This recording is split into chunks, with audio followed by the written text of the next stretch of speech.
Hey guys, it's Barrett here. Today I'm going to be doing an install video on HSP traction bars. This video will work for any 15 to 19 Duramax. I'm doing it on my 2016 LML today. I will put the powder code in the description. I believe this is GM Quicksilver, but let's get right into the install. So for assembling the traction bars, this is what they should look like. So for your hind joint right here, you're going to want to tighten it all the way down, thread it all the way in, and then come off 7 full turns. So 1, 2, 5, 6, 7, and then turn your locking nut all the way down.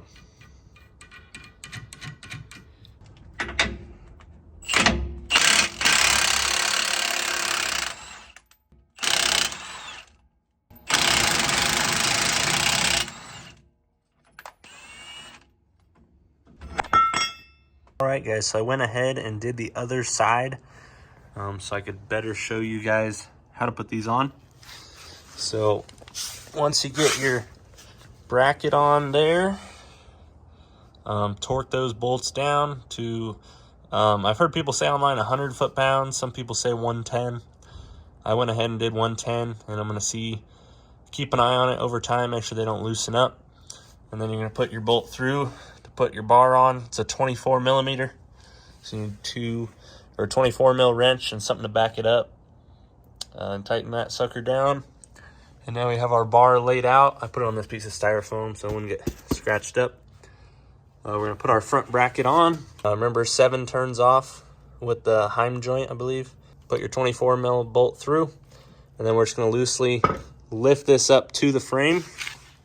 And then we're going to find where we're going to drill. So you can just kind of hold it up like so, and then mark the center of those holes.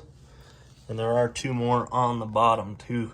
This is the longest part of the whole job. This GM frame, it's boxed in on both sides. It's super thick steel. To get through, I'm starting with a pretty small drill bit. We're working up to a bit of a bigger one here. And then I have a Milwaukee step bit. These are like $80. So you want to take it nice and slow, have the bit do the work. I did the other side just fine with this Milwaukee fuel. It gets pretty hot. I'd say just take breaks. You have to do a total of 4 holes, the 2 on the top and then the 2 underneath. And then you have to do a bigger hole on the back of the frame. So there's this oval where it's a little thinner. There's one on the inside, and I drilled a hole through there, and it just has to be big enough to fit the head of this bolt through.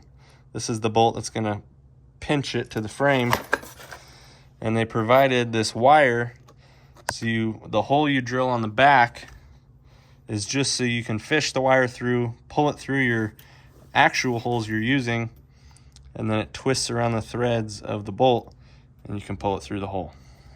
All right, and then if you guys are struggling with bolting down the front bracket, the actual bolt, you don't have to back it up from inside the frame. I struggled doing that on this first one, and then I realized you can actually take a 8 millimeter socket right there and back up the back bolt, but then put your wrench on the 19, I think, first, and then this over. So put that on, and you can tighten it like that. And then you don't have to fuck around inside the frame. So that is the method. All right, guys, excuse the messy truck. It's been about a month since I put the traction bars on. As you can see, there they are underneath. I think the silver really pops with the color of the truck. I've now got my hitch powdered in it, as well as my front upper control arms and some piping under the hood. As far as drivability, you can definitely feel the traction bars make some kind of difference. When you get into the throttle, the rear end just feels a little more solid. The truck just kind of goes better. It's hard to explain, but as far as 2-wheel drive launches and really getting in it, it definitely gets a little bit better of traction. Still not much at all. And in 4-wheel drive, it hooks way better. My only complaint is feels like the rear end is way more solid, and now the front end is taking a lot more of the beating.